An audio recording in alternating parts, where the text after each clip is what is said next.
Section 8.2. Le choix des Euminides. Reine Athéna, quelle demeure habiterai-je? Athéna, une demeure à l'abri de l'offense, mais accepte. Le choix des Euminides, j'accepte. Quels seront mes honneurs? Athéna, sans toi, aucune maison n'aura une heureuse fortune. Le choix des Euminides, il se fera que je possède cette puissance. Athéna, certes, je ferai prospérer qui t'honorera.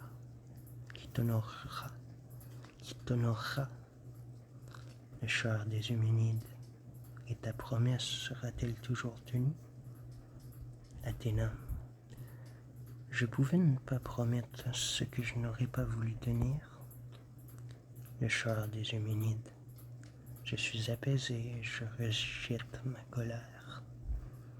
Athéna, c'est pourquoi, sur cette terre, tu n'auras que des amis. Le choix des Euminides, que m'ordonnes-tu de souhaiter à cette terre? Athéna, tout ce qui suit une victoire sans tâche, pas sans tâche, voyons. Tout ce qui est produit par la terre et par les flots de la mer, ce qui vient de l'Ouranos, ce qu'apportent les souffles des vents, que les fruits de la terre et les troupeaux s'accroissent ici, sous la chaleur propice de Hélios, que les citoyens soient à jamais heureux et prospères, et que l'enfance soit toujours saine et sauve, anéantit les impies plus inexorablement encore, comme un pasteur de plantes. J'aime la race des hommes justes, tels seront tes soins. Pour moi, quant à la gloire des combats guerriers, je ferai cette ville illustre parmi les mortels. Les choix des Euminides, strophe 1. Certes, je veux t'habiter avec Pallas, et je ne dédaignerai pas cette ville, asile des dieux, qu'honore le tout-puissant Zeus et Arès, rempart des démons, qui protège les autels des Élaïns. Je lui souhaite, par des prédictions bienveillantes, les fruits abondants, utiles à la vie, qui germent dans la terre sous la lumière éclatante de Hélios. Athéna, c'est avec joie que je fais ceci pour les Athéniens. J'ai retenu dans cette ville de grandes et implacables déesses. Il leur a été accordé, en effet, de régler tout ce qui concerne les hommes, celui contre lequel ne se sont point encore irrités, ne sait rien des maux qui désolent la vie. Les crimes des aïeux le livrent à elle. La destruction silencieuse l'anéantit, malgré ses cris. Et le dernier choix des Euminides, c'est strophe 1. Le consécutif, celui-ci, le choix des Euminides, antistrophe 1. Qu'un souffle funeste ne flétrisse point les arbres, c'est mon souhait. Que l'ardeur de Hélios ne dessèche point le germe des plantes et ne fasse point avorter les bourgeois. Que la stérilité mauvaise soit écartée. Que les brebis, toujours fécondes, lourdes d'une double portée, mettent base au temps voulu. Que le peuple, riche des biens abondants de la terre, honore les présents des dieux. Athéna, entendez-vous, gardien de la ville, ces souhaits heureux? Elle est très puissante, en effet, la vénérable Érénice, auprès des immortels et des dieux souterrains. Elle dispose manifestement et avec une suprême puissance de la destinée des hommes. Aux uns, elles accordent les chants joyeux. Aux autres, elles infligent une vie attristée par les larmes. Le choix des Euminides, Strophe 2. Je repousse la fortune mauvaise qui frappe les hommes avant le temps. Accordez aux vierges qu'on aime les époux qu'elles désirent, aux déesses, sœurs des moires.